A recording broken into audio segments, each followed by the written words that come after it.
चारगाफ rule. चारगाफ rule BSc third semester zoology का एक most important topic है, तो छोड़ना बिल्कुल नहीं है। जिस तरह सूरज पूरब से निकलता है उसी तरह हर साल ये टॉपिक पेपर में रखा हुआ मिलता है।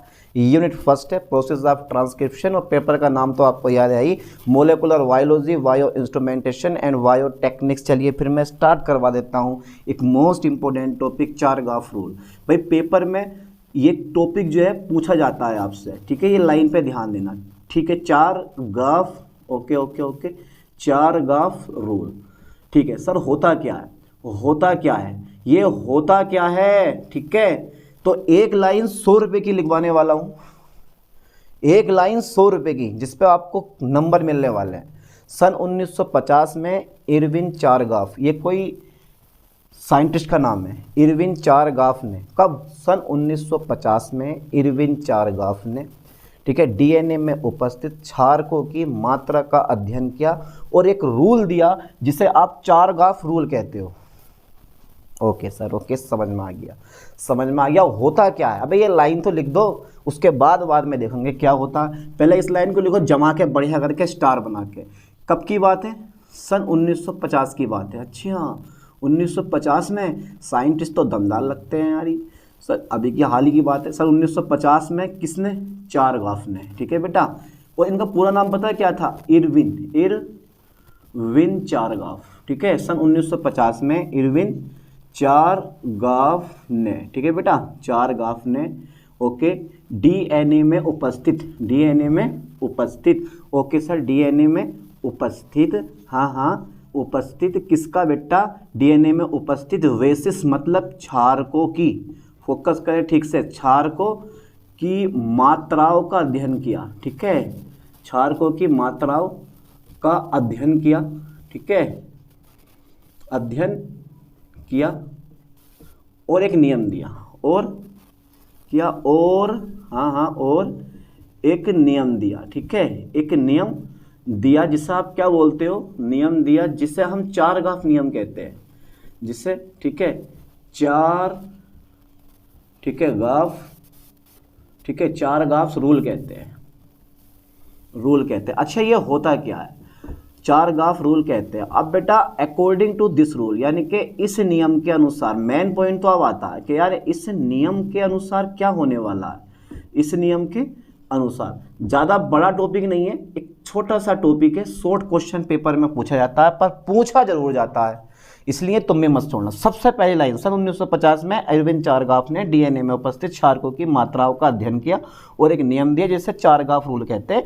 इस नियम के अनुसार, इस नियम के अनुसार क्या होने वाला है वो अब देखने वाले हैं। तो सबसे पहले आपको पता है कि जो नाइट्रोजीनियस, जिसको मैंने शॉर्ट में लिख दिया, चलो नाइट्रोजन, ठीक है, नाइट्रोजनी बोल देते हैं या नाइट्रोजन बोल देते हैं या नाइट्रोजेनियस बोल देते हैं इंग्लिश में। नाइट्रोजन वेस जो होते हैं ना, नाइट्रोजन वेसिस यानी कि नाइट्रोजन क्षार जो होते हैं, वो पता होना चाहिए, वो दो प्रकार के होते हैं। डीएनए में नाइट्रोजन क्षार जो होते हैं वो दो प्रकार के होते हैं। एक तो होता है पिरीमिडीन, पिरीमिडीन, ये पता होना चाहिए आपको। दूसरा होता है प्यूरिन। भाई भर भर के पढ़ रखा है आपने डीएनए, है ना। एक पिरीमिडीन होता है, एक प्यूरिन होता है। अब पिरीमिडीन जो होते हैं वो दो होते हैं। पहला जो होता है वो साइटोसिन होता है, क्योंकि यार ये पता होना चाहिए ना, तभी तो ये चारगाफ रूल आपको समझ में आएगा। साइटोसिन होता है हमारा एक, दूसरा हमारा थाइमीन होता है। लाइन पे फोकस करना सर, साइटोसिन और थाइमीन, इसको सी से शो करते हैं, इसको टी से शो करते हैं। और जो भैया हमारा ये प्यूरिन है ना, ये एडेनिन होता है सर, ये एडेनिन होता है। और दूसरा जो होता है वो ग्वेनिन होता है, ग्वेनिन, अबे यू बना दो, यू, ग्वेनिन होता है, ठीक है। यानी कि शॉर्ट में कहते हैं ए और शॉर्ट में कहते हैं जी। अब पिरीमिडीन और प्यूरिन, ये लाइन पे ध्यान दियो। अरे डीएनए में 4 नाइट्रोजन क्षार पाए जाते हैं, cytosine, thymine, adenine and guanine, ठीक है। अब ये रूल आपसे पता है क्या कहता है, सर जल्दी बता दो, बता दो, नहीं दे, अरे बताओ तो जल्दी, क्या होता है। तो ये रूल आपसे कहता है कि प्यूरिन की जो मात्रा होती है वो पिरीमिडीन की मात्रा के बराबर होती है। Oh my God, oh my God, यानी कि यहां पर ए, ठीक है, जी के बीच में बॉन्ड बनते हैं, यानी कि ए और टी के बीच में बॉन्ड बनते हैं, और सी और जी के बीच में बॉन्ड बनते हैं। यहाँ पे 2 हाइड्रोजन बॉन्ड बनते हैं और यहाँ पे 3 हाइड्रोजन बॉन्ड बनते हैं, ध्यान देना। तो इनका कनेक्शन देखते हैं क्या क्या होता है। फिलहाल इतना याद करो अभी कि इस नियम के अनुसार प्यूरीन की मात्रा पिरीमिडीन की मात्रा के बराबर होती है, ठीक है। याद हो जाएगा, याद हो गया कि यार प्यूरीन की मात्रा पिरीमिडीन की मात्रा के बराबर होती है। इस नियम के अनुसार प्यूरीन की जो मात्रा है, प्यूरीन की जो मात्रा है, ठीक है, प्यूरीन की मात्रा, हाँ सर, प्यूरीन की मात्रा, हाँ, प्यूरीन की मात्रा जो होती है, मात्रा पिरीमिडीन, लाइन पे फोकस करना, पिरीमिडीन, ठीक है, पिरीमिडीन की मात्रा के बराबर होती है। कि मात्रा के कैसी होती है भैया, मात्रा के बराबर होती है, फोकस करना ठीक से, बराबर होती है, लो बराबर होती है, ठीक है। बस छोटी सी पॉइंट थी, छोटा सा पॉइंट हो गया हमारा कि इस नियम के अनुसार प्यूरीन की मात्रा पिरीमिडीन की मात्रा के बराबर होती है। अरे यार सर, इतनी छोटी चीज इस नियम के बारे में, और इसके लिए हम मारे फिर रहे हैं कि प्यूरीन की मात्रा पिरीमिडीन की मात्रा के बराबर होती है। अब प्यूरीन कौन कौन से, एक तो हमारा एडेनिन है और एक हमारा ग्वानिन है। तो ए से एडेनिन, जी से ग्वानिन, आपको भर के बता। पिरीमिडीन कौन से है, साइटोसिन है, ठीक है, और प्लस हमारा थाइमिन है। ये कुछ फॉर्मूला बन गया, ये एक फॉर्मूला बन गया, इससे याद कर लो, ठीक है बेटा। तो प्यूरीन की मात्रा जो होती है ना, वो प्यूरीन की जो मात्रा होती है वो पिरीमिडीन की मात्रा के बराबर होती है। समझ में आया, आ गया, कंफर्म है बिल्कुल। अच्छा, इसी नियम को अगर मैं दूसरे तरीके से लिखूं तो कैसे लिखा जाएगा, कैसे लिखा जाएगा अगर मैं इसी नियम को, तो जो ये तुम गुणा वाला देख रहे हो ना, इसको उठा के, ये जो तुम देख रहे हो इसके उठा के इधर लेकर आओ भाग में, तो इधर हमारा एक आ जाएगा। यानी कि अगर मैं अदर स्टेटमेंट देखूं, आप ये भी लिख सकते हो, कोई दिक्कत नहीं है, वैसे तो यही सही है। स्टेटमेंट देखूं, अगर मैं अलग स्टेटमेंट देखता हूं, अलग स्टेटमेंट का मतलब ये है कि इस नियम के अनुसार आप ये भी लिख सकते हो, ज़रूरी नहीं कि यही लिख के आओ कि इस नियम के अनुसार, ठीक है, इस नियम के अनुसार जो ये रेशियो होता है ना A+G और C+T का, ठीक है, यानी कि प्यूरीन तथा पिरीमिडीन का जो अनुपात होता है वो भैया 1 होता है।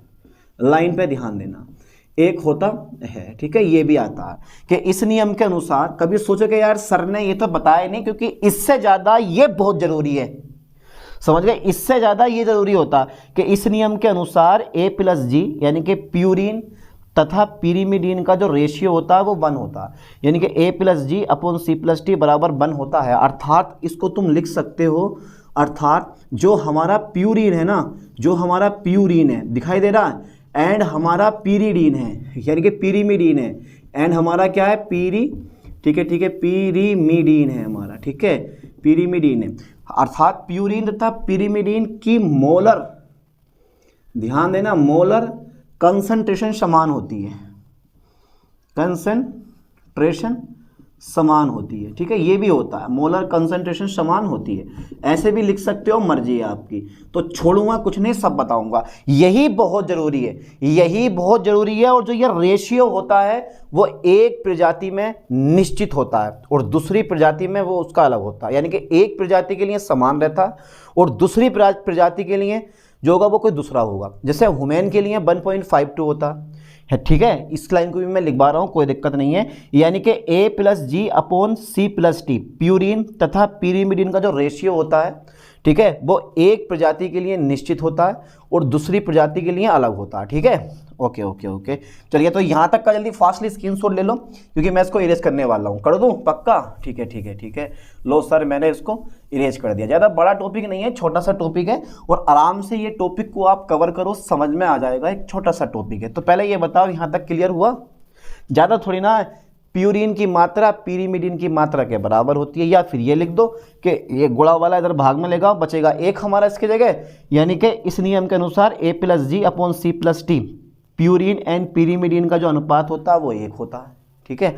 अब लाइन पे ध्यान देना, यानी कि नेक्स्ट पॉइंट बना के मैं लिख रहा हूँ कि A+G और अपोन में C+T की जो वैल्यू होती है ना, की जो वैल्यू होती है, ठीक है, कि वैल्यू जो होती है वो एक प्रजाति में निश्चित होती है। फोकस करें ठीक से, एक प्रजाति में निश्चित होती है, ओके, चेंज नहीं हो सकती कभी भी, निश्चित होती है। जैसे एग्जाम्पल तौर पे अगर मैं लूँ जैसे अगर मैं लूँ तो हुमैन के लिए पता कितनी होती है, अगर मैं हुमैन के लिए लूँ ना, हुमैन के लिए लूँ A+G अपॉन C+T, तो बेटा ये कितना बैठेगा 1.52। अब ये कंफर्म हो गया, ये चेंज नहीं होता, हुमैन के लिए कभी ये रेशियो चेंज नहीं होगा, ये ध्यान देना। और अगर किसी दूसरे जीव की प्रजाति के लिए लोगे तो उसका रेशियो अलग होगा, वो कभी चेंज नहीं होगा। शेर के लिए अलग, टाइगर के लिए अलग, ठीक है, बकरा बकरी के लिए अलग, मुर्गा मुर्गी के लिए अलग, सबके लिए अलग अलग होता है, ठीक है। चलिए, तो हुमैन जो है A+G अपॉन C+T बराबर 1.52 होता है। फॉर एग्जाम्पल मैंने लिखवा दिया। तो इससे ज़्यादा दूसरा ये यूज़ होगा कि प्यूरिन तथा पिरीमिडीन का जो रेशियो होता है ना, वो हुमैन के लिए कितना होता है 1.52 आता है, और ये निश्चित है कभी चेंज नहीं होने वाला, ठीक है। ओके ओके ओके, तो ये क्या ये रूल समझ में आया, चार ग्राफ रूल समझ में आया। एक छोटा सा रूल था जिसको आपने बड़ी आसानी से कर लिया। मैथमेटिकली इक्वेशन जो है ना, ठीक है, यानी कि मैथमेटिकली रिप्रेजेंटेशन इसको ऐसे किया जाता है, मैथमेटिकली रिप्रेजेंट इसको ऐसे किया जाता है, ये ध्यान देना। चलिए अब आगे देखते हैं, अच्छा की पॉइंट आते हैं कुछ इसमें, की पॉइंट, लाइन पे फोकस करना बेटा ठीक से। की पॉइंट्स ऑफ चार ग्राफ रूल, की पॉइंट्स ऑफ चार ग्राफ, ठीक है, चार ग्राफ्स रूल। अच्छा, की पॉइंट्स ऑफ चार ग्राफ रूल। तो पहला क्या है सर, पहला बहुत इंपॉर्टेंट है। पहला तो तुम्हें ये पता ही है कि प्यूरिन की मात्रा पिरीमिडीन की मात्रा के बराबर होती है, ठीक है, ये तो तुम्हें पता ही है। पहला की पॉइंट हो गया, प्यूरिन की जो मात्रा होती है वो पिरीमिडीन की मात्रा के बराबर होती है, पिरीमिडीन की मात्रा के कैसी होती है, बराबर होती है, ठीक है, मात्रा के बराबर होती है। राइट, बराबर होती है। ज़्यादा डिफिकल्ट रूल है नहीं है ना। अच्छा, सेकंड की पॉइंट बताओ, इसका सेकंड की पॉइंट क्या हो जाएगा, प्यूरिन की मात्रा पिरीमिडीन की मात्रा के बराबर होती है, मैंने मान लिया, ठीक है। दूसरा पॉइंट ये होता है कि जो ये एडेनिन है और ये थाइमिन है, और ये तुम्हारे पास क्या है, ग्वानिन है, और ये साइटोसिन है। तो जो ये तुम देख रहे हो ना, एडेनिन की जो मात्रा होती है वो हमेशा थाइमिन की मात्रा के बराबर होती है, और जो ग्वानिन की मात्रा होती है वो हमेशा साइटोसिन की मात्रा के बराबर होती है। और यही रीज़न है कि ए और टी के बीच में 2 हाइड्रोजन बॉन्ड बनते हैं, और सी और जी के बीच में 3 हाइड्रोजन बॉन्ड बनते हैं, नहीं बनते हैं। तो क्या ये लाइन लिख दूँ, पक्का, ठीक है। अरे सर लिख दो, अगर ऐसी लाइन आप नहीं लिखोगे तो फिर कौन सी लाइन लिखोगे। चलिए, adenine, okay sir, okay, adenine की जो मात्रा होती है ना, एडेनिन की मात्रा वो किसके बराबर है बच्चा, थाइमिन के बराबर है, ठीक है, थाइमिन के बराबर होती है एडेनिन की मात्रा, थाइमिन के बराबर, ठीक है। तथा ग्वानिन की मात्रा, ठीक है, ग्वानिन की मात्रा जो होती है, ग्वानिन की जो मात्रा होती है वो साइटोसिन के बराबर होती है, साइटोसिन के बराबर होती है। ये लाइन पे ध्यान देना, साइटोसिन के बराबर होती है। ओके सर, यानी कि एडेनिन की मात्रा थाइमिन के बराबर तथा ग्वानिन की मात्रा साइटोसिन के बराबर होती है। बहुत बढ़िया सर। अच्छा, एक थर्ड पॉइंट और है, इसका एक की पॉइंट हो रहा था, वो की पॉइंट यह था कि डीएनए में, अरे यार ये समझ गए, इस नियम के अनुसार प्यूरिन की मात्रा जो होती है वो पिरीमिडीन की मात्रा के बराबर होती है, अर्थात ये आ गया। और किस में, डीएनए में, है ना, ये पता होना चाहिए। डीएनए में भी लिख सकते हो आप, यहाँ पे डीएनए में, यहाँ पे लिख देना, कोई दिक्कत नहीं है, और बढ़िया करके डीएनए में कर सकते हो आप, ठीक है। डीएनए में प्यूरिन की मात्रा पिरीमिडीन की मात्रा के बराबर होती है, अर्थात A+G बराबर C+T, ठीक है। ओके। चलिए अब आगे देखते हैं, देख लेते हैं। और क्या भैया, थर्ड नंबर जो आता है ना, बड़ा स्पेशल आता है। अब तुम सोचोगे यार थर्ड नंबर सर बड़ा स्पेशल क्यों होता है, वो इसलिए होता है कि डीएनए में, फोकस करना ठीक से, डीएनए में जो डीऑक्सीराइबोस शुगर की मात्रा होती है वो ऑर्थोफॉस्फोरिक अम्ल जो होता है H3PO4 के बराबर होती है। इस लाइन पे भी आप लिख सकते हो, ठीक है। ये भी चार का आपने बताया था कि डीएनए में deoxy, okay sir, okay, deoxyribose, ठीक है, डीऑक्सीराइबोस, ठीक है, शुगर की जो मात्रा होती है, शुगर की मात्रा जो होती है ना, ठीक है, वो किसके बराबर होती है, डीएनए में डीऑक्सीराइबोस शुगर की जो मात्रा होती है, ठीक है सर, डीएनए में डीऑक्सीराइबोस शुगर की मात्रा वो बराबर होती है ऑर्थोफॉस्फोरिक एसिड यानी कि फॉस्फेटिक आई H3PO4 के बराबर होती है, ठीक है। बराबर होती है। ओके ओके, फॉस्फेट इकाई होती है ना डीएनए में, हाँ उसके बराबर होती है। ठीक है, तो चौथा नंबर हमारा आता है, ध्यान देना बेटा, चौथा नंबर हमारा आता है कि प्यूरिन का प्रतिशत और पिरीमिडीन का प्रतिशत 50% होता है। ये भी लाइन लिखो एक, किसका बेटा, प्यूरिन का प्रतिशत, प्यूरिन का, ओके ओके, प्यूरिन का प्रतिशत, ठीक है, प्यूरिन का प्रतिशत तथा पिरीमिडीन का, किसका बेटा, पिरीमिडीन का, पिरीमिडीन का जो प्रतिशत होता है, प्यूरिन का प्रतिशत तथा पिरीमिडीन का प्रतिशत कितने परसेंट होता है, प्रतिशत जो होता है वो होता है भैया, प्यूरिन का प्रतिशत तथा पिरीमिडीन का प्रतिशत 50% होता है, 50% होता है। तो इस टाइप से ये रूल आप लिख सकते हो, ठीक है। तो इस रूल के बारे में कंप्लीटली टॉपिक हो गया, ठीक है। तो 4 गाफ रूल क्या होता है, ज़्यादा बड़ा नहीं होता, इस चीज़ को समझना है बढ़िया करके, और कोई भी पॉइंट आपको मिस नहीं करना, ठीक है। चलिए मिलते हैं नेक्स्ट वीडियो में नेक्स्ट लेक्चर के साथ। थैंक्स।